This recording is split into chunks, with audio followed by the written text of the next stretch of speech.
迎大家嚟到 Speed for Success， 你聽我講第一集，我係 Ivy 葵涌嘅 Suki， 等我嚟抽一抽今日嘅題目係咩先？同事可唔可以成為朋友？我哋用少少時間諗一諗，我哋要講咩先？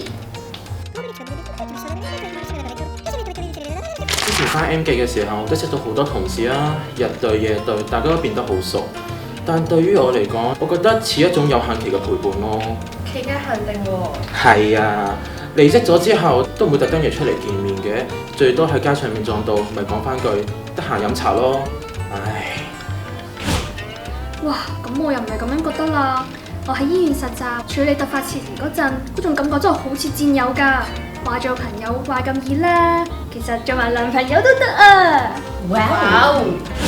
好羨慕你同同事咁 friend。其實我冇返過工，又冇返過 part time，不過做到朋友最緊要互相尊重，無論係朋友定同事都要條界線。啱啊，真係。例如做錯嘢就一定要 say sorry，呢個係一個基本嘅尊重。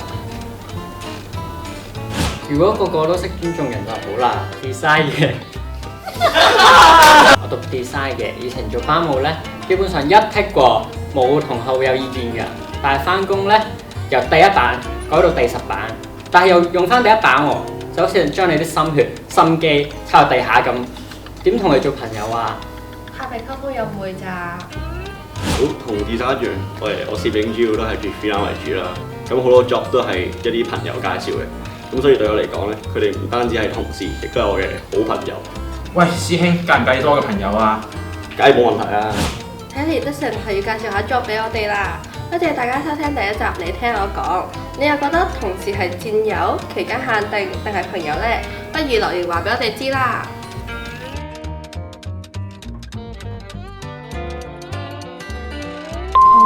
係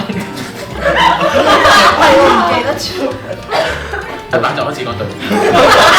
第10版，跟住用翻第一版。